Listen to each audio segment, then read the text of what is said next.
International level पे जब आप कर रही थी कम्पीट, तो राउंड अबाउट कितनी लड़कियां थी उस टोटल पूल में?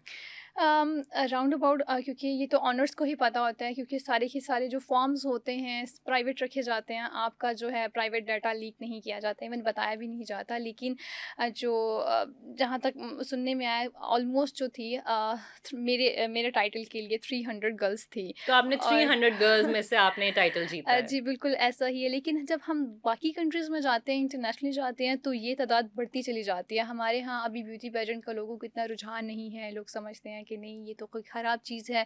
लेकिन मैं यही बताना चाहूँगी आपके इस पॉडकास्ट के थ्रू कि ब्यूटी पेजेंट जो है बहुत इंपॉर्टेंट है। जिस तरह हर लड़की की घर में तरबियत की जाती है, उसको एजुकेशन दी जाती है, इस तरह से ब्यूटी पेजेंट में लड़की की ग्रूमिंग की जाती है, उसको एक्सप्लोर मिलता है। क्योंकि घर में रह के हमारी एक लिमिटेड सोच होती है। बिल्कुल। लेकिन जब हम घर से बाहर निकलते हैं तो हमें चीज़ों का पता चलता है। हमारा जो है विजन ब्रॉड होता है। हमारे अपने थॉट्स हम बना लेते हैं कि ओके, फिर हम्म। हमें पता चलता है कि अब हमने नेक्स्ट क्या करना है। नहीं तो हमारा क्या है, हाँ जी, पढ़ाई करनी है, डिग्री कंप्लीट करनी है, जॉब करनी है, नहीं करनी, ये जो हस्बैंड बोलेगा।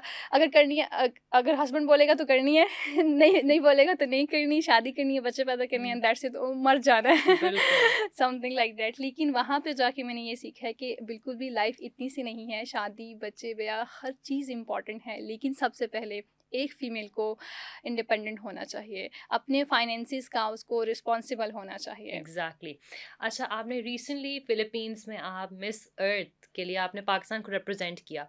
वहाँ पे टोटल कितना पूल था गर्ल्स का?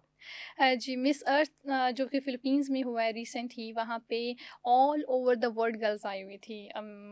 अगर मैं राउंड अबाउट भी आपको बताऊँ तो 90 कंट्री से गर्ल्स आई हुई थी। और हर लड़की का कल्चर डिफरेंट था, हर लड़की का टाइटल डिफरेंट था, हर किसी की फ़ील्ड डिफरेंट थी। और मुझे एक ही रात में ऐसा लगा कि जैसे मैंने पूरी दुनिया को देख लिया हो। अच्छा। अच्छा, तो अभी तक आपने फिलीपींस ही आपने ट्रैवल किया है अब्रॉड पेजेंट्स के लिए?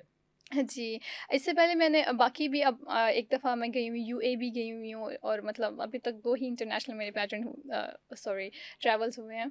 तो अब फ़िलीपींस में एज़ मिस अर्थ पाकिस्तान में गई और वहाँ पे मैंने पाकिस्तान को रिप्रेज़ेंट किया जितना मुझसे हो सका।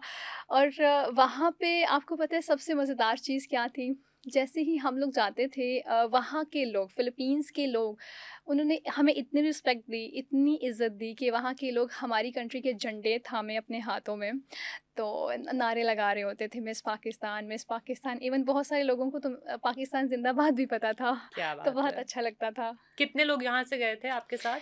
यहाँ से पूरे पाकिस्तान से मैं ही गई थी, क्योंकि हर कंट्री से सिर्फ एक ही ठीक लड़की जा है। सकती है, एक ही डेलीगेट जा सकता है। यहाँ से भी गर्ल्स ने अप्लाई किया हुआ था, क्योंकि नेशनल लेवल पे हमारी जो गर्ल्स आई थी उनको डिफरेंट डिफरेंट टाइटल्स मिले थे। वो 4 गर्ल्स थी और उन 4 गर्ल्स में से सिर्फ मैं ही गई। और उन 4 गर्ल्स के अलावा और भी गर्ल्स ने अप्लाई किया हुआ था कि हम इंटरनेशनली जाएँ। लेकिन इंटरनेशनल जाने से पहले अगर आप नेशनल लेवल पे आ जाते हैं, तो ये ज़्यादा आसान हो जाता है आपके लिए, आपकी जर्नी फिर थोड़ी आसान हो हुँ। जाती है। अच्छा, वहाँ पर जो आपके इतनी ज़्यादा और डेलीगेट्स आई हुई थी, तो किसी डेलीगेट से अच्छी दोस्ती हुई जो अभी तक बरकरार है? जी बिल्कुल, मेरी बहुत सारे डेलीगेट्स से दोस्ती हो गई। इवन मैं हर लड़की से जिसे कह लें, क्योंकि हमने ब्रेकफ़ास्ट साथ में करना होता था, हमने डिनर साथ में करना होता था, हमारे विज़िट साथ में होते थे। तो Miss Australia, Miss Peru, Miss Iceland और मिस ज़िम्बाब्वे, इन सब से तो अभी भी मेरी बात होती है। इवन मैं बहुत सारे नाम जो है फिंगर टिप्स पे भी ले सकती हूँ। तो बहुत सारे, मतलब बड़ा अच्छा लगता है जब हम अपना सोशल मीडिया एक्सचेंज करते हैं, हुँ। अपना कल्चर एक-दूसरे को बताते हैं। और जब अभी उनसे मेरी बात भी होती है, बड़ा अच्छा लगता है इस तरह से।